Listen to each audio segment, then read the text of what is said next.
Bonjour à tous.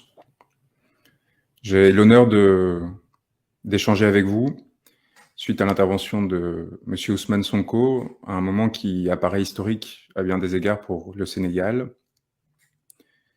Monsieur Sonko, en homme d'État qu'il est et qu'il deviendra lorsqu'il sera élu président de l'État du Sénégal, a lancé un message clair.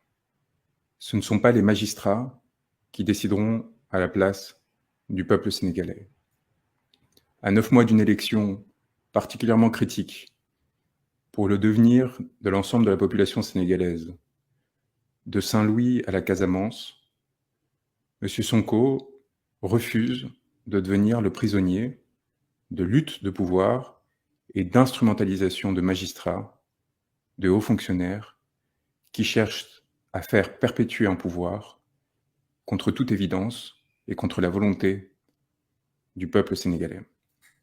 En tant qu'avocat, dans le cadre d'un collectif particulièrement important qui a vu les plus grandes éminences du barreau du Sénégal se mobiliser, non pas tant pour un homme politique, mais pour le devenir d'une démocratie et d'un État de droit, j'ai l'immense honneur d'accompagner M. Sonko, malgré les mesures qui ont été prises de façon honteuse et indécente par le régime pour nous empêcher d'assurer sa défense, que ce soit en expulsant ses avocats de la salle d'audience ou, comme cela a été mon cas, en me cueillant à la sortie d'un avion avec des hommes en armes particulièrement agressifs pour m'empêcher de défendre les droits d'un homme qui était persécuté par un appareil de pouvoir aux ordres de celui que je n'avais pas encore qualifié de tyran, mais qui commence de plus en plus à le ressembler. Monsieur Sonko a un peu moins de 10 mois d'échéance critique pour le Sénégal, qui vont déterminer l'attribution de ressources, notamment gazières et pétrolières, fondamentales pour le devenir de sa jeunesse et de son pays, refuse d'être le prisonnier des stratagèmes du pouvoir en place, refuse d'être instrumentalisé, refuse que son destin devienne l'enjeu plutôt que celui du peuple sénégalais. Et nous avons pour mission de l'accompagner, comme il nous l'a rappelé, car à travers lui, c'est les aspirations de tout un peuple qui doivent être soit respectées, soit battues par des hommes qui, dans l'avidité, dans la découverte de ces nouvelles richesses, n'ont qu'une ambition, les accaparer et non pas les partager pour investir dans le destin de leur pays. C'est là les velléités, que ce soit d'un troisième mandat ou de candidatures de substitution et des tentatives de division qui sont en train d'être mises en place par le pouvoir actuel afin de déstabiliser le front qu'avait réussi à constituer M. Sonko. Le droit n'est qu'un instrument du politique. Voilà ce qu'il vient de nous rappeler collectivement. Et le droit ne peut pas s'interposer dans la volonté politique d'un peuple souverain. Il y a des enjeux qui dépassent largement sa situation personnelle. Il a rappelé l'oppression à laquelle il était confronté. Et nous voyons parfaitement la stratégie de désagrégation, d'atteinte à ses intérêts à travers lui, aux millions de personnes qu'il représente, qui est mise en place. Un objectif très simple que M. Sonko ne va pas se voir opposer. Il nous a chargés, à nous tous déjà, de commencer à l'accompagner pour l'après. Le régime a plusieurs options.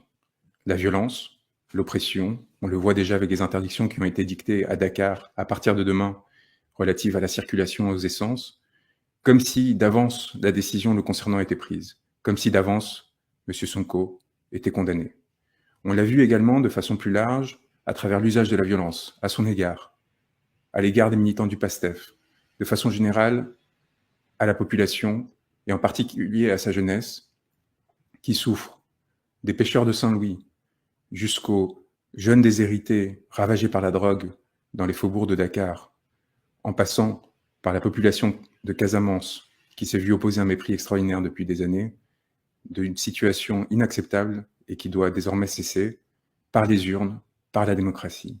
Si jamais une opposition et un empêchement étaient imposés à M. Sonko, eh bien, la politique reprendrait tous ses droits. Voilà le message qu'il s'agissait de transmettre. À nous, avocats, d'accompagner M. Sonko et tous ceux qui sont derrière lui afin d'éviter cette situation. Au pouvoir, de se montrer responsable, de comprendre que son heure peut être à tourner et qu'il s'agit de remettre son mandat entre les mains du peuple pour que celui puisse décider librement. Nous en sommes au début d'une aventure extraordinaire, à quelques mois d'une échéance particulièrement importante qui ne s'arrêtera pas avec l'élection. Dès à présent, évidemment, tous les efforts doivent être mis en œuvre, non seulement pour protéger M. Sonko, mais plus largement pour se préparer à l'après. Nous sommes très fiers, comme il l'a rappelé, de ses contacts avec un certain nombre de dirigeants étrangers de la sous-région, et nous travaillons évidemment à l'accompagner et à le préparer et à l'aider à ce que les ressources du peuple sénégalais reviennent entre ses mains, que ce soit les concessions gazières et pétrolières, que ce soit la situation inéquitable de répartition des ressources, que ce soit la corruption extraordinaire qui a touché une grande partie des membres du régime actuel. Il y a des chantiers immenses qui sont nécessairement préparés dès maintenant. Les échéances atroces que l'on tente de lui imposer, volontairement humiliantes et dégradantes, sont une atteinte à la dignité, non pas de M. Sonko, mais de ceux qui cherchent à l'entraver. C'est avec honte que leur participation à ces manœuvres devrait être accompagnée. Et c'est à vous de faire ressentir cette honte puissante à l'égard de ces magistrats, de ces fonctionnaires qui participeront à cette comédie et qui chercheront à entraver votre destin. Nous sommes fiers, à notre place, avec humilité, d'avoir la confiance de M. Sonko, pour une raison très simple.